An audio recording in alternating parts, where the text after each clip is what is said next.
বলিষ্ঠ কণ্ঠ, ঝাঁঝালো স্লোগান দিয়ে কোটি মানুষের হৃদয় জয় করেছেন যিনি, তিনি সার্জিস আলম, যাকে আমরা চিনেছি কোটা আন্দোলনের মাধ্যমে। তিনি কোটা আন্দোলনের একজন সমন্বয়ক। ছোটবেলা থেকেই অন্যায়কে প্রশ্রয় না দেয়া সার্জিস আলমের জন্ম পঞ্চগড় জেলার আটোয়ারী উপজেলার এক ছোট্ট গ্রামে। গ্রামের স্কুল থেকেই এসএসসি পরীক্ষায় গোল্ডেন এ+ পেয়ে ভর্তি হন ঢাকার বিএফ শাহীন কলেজে। এরপর 2017 সালে ভর্তি হন ঢাকা বিশ্ববিদ্যালয়ের প্রাণিবিদ্যা বিভাগে। উঠেন অমর 21-এ হলে উঠতে গিয়ে জড়িয়ে যান ছাত্রলীগের রাজনীতির সাথে। কিন্তু অন্যায় মেনে নিতে না পারা সার্জিসের সাথে মতের মিল না হওয়ায় নিজেই বেরিয়ে আসেন ছাত্রলীগ থেকে। স্কুল জীবন থেকেই জড়িত বিতর্কের সাথে। যে ওয়ার্ল্ড র্যাঙ্কিং এ পাকিস্তানের 9টি বিশ্ববিদ্যালয় রয়েছে, কিন্তু সবচেয়ে দুঃখের কথা সেটি পাকিস্তানের মতো রাজনৈতিকভাবে এত বড় একটি অস্থিতিশীল দেশেরও যখন 9টি বিশ্ববিদ্যালয় 1000-এর মধ্যে র্যাঙ্কিং এ থাকে বিশ্বে, আমার বাংলাদেশের 3টিও থাকে না। আমার বাংলাদেশ এ কারণেই সফলতম হতে পারে না। তিনি আজকে বললেন আমরা নাকি আমাদের যে স্বপ্ন সেটিকে বিশ্বাস করি না। আমরা একটি দেশ নিয়ে যখন কথা বলবো তখন শুধু স্বপ্নের উপরে ভর করে থাকতে পারি না, ওই আবেগ দিয়ে চালিত হতে পারি না। যদি আমার স্বপ্নকে বিশ্বাস করেই আমি দক্ষিণ এশিয়ার মধ্যে সফলতম হতে পারতাম, তাহলে এত ছোট স্বপ্ন দেখতাম না, আমি পুরো পৃথিবীর মধ্যে সফলতম হওয়ার স্বপ্ন দেখতাম। কিন্তু স্বপ্ন এবং বাস্তবতার মধ্যে অনেক পার্থক্য রয়েছে। আজকে তাদের 3 বক্তা যে তথ্যগুলো দিয়ে গেলেন, তাদের তথ্য অনুযায়ী 1971 থেকে আজকে 2022 সালে এসে বাংলাদেশ প্রত্যেকটি ক্ষেত্রে উন্নত হয়েছে। হ্যাঁ, আমরা বিশ্বাস করি উন্নত হয়েছে, কিন্তু দক্ষিণ এশিয়ার অন্যান্য দেশ কিংবা পৃথিবীর অন্যান্য দেশ কি বসে রয়েছে? বিজ্ঞ বিচারক মন্ডলী একটু লক্ষ্য করুন, 2020 সালের তথ্য মতে বাংলাদেশের যে অর্থনীতি, এটি হচ্ছে বিশ্বের 35তম বড় অর্থনীতির দেশ, যেটা 2035 সালে গিয়ে হবে বিশ্বের 25তম বড় অর্থনীতির দেশ। বাংলাদেশের উন্নতি হচ্ছে, হবে।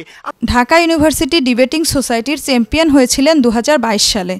এছাড়াও ঢাকা ইউনিভার্সিটির বিভিন্ন হলের বিতর্কের সাথে জড়িত তিনি। বিতর্কিক হিসেবে অংশগ্রহণ করেছেন বাংলাদেশ টেলিভিশন বিতর্ক প্রতিযোগিতা। তিনি বাংলাদেশ টেলিভিশনের একজন বিতর্কিক, পারেন তেমনি সরকারকেও নাচাতে পারেন। হিন্দু মুসলমান সিনাতে সিনা মিলাই বাইঠাই জট তুফান।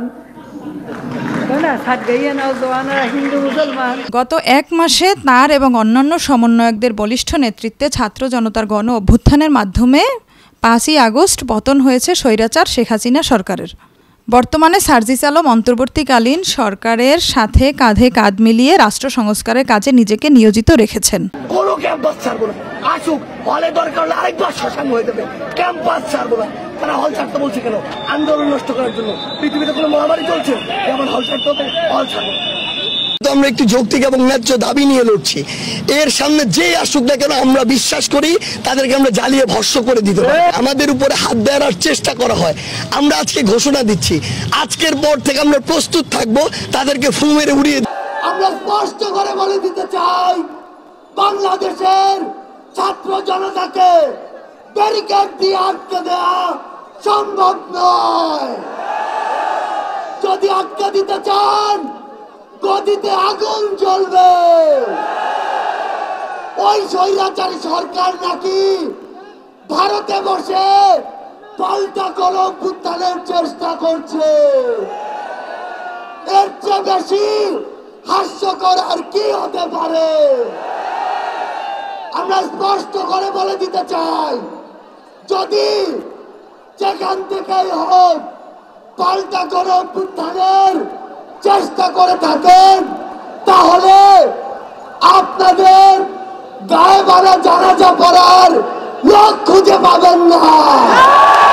এই যে বিগত 1.5 মাসে বাংলাদেশে যতগুলো হত্যা হয়েছে, বাংলাদেশে যতগুলো খুন হয়েছে, সেগুলোর হুকুম আসলে কোথা থেকে এসেছে আমরা জানি। এই প্রত্যেকটি হুকুম বাংলাদেশের যত বাহিনী ছিল, পুলিশ থেকে শুরু করে যাদেরকে এই হুকুমটি দেওয়া হয়েছে, সেগুলো ওই খুনি হাসিনার কাছে থেকে এসেছে।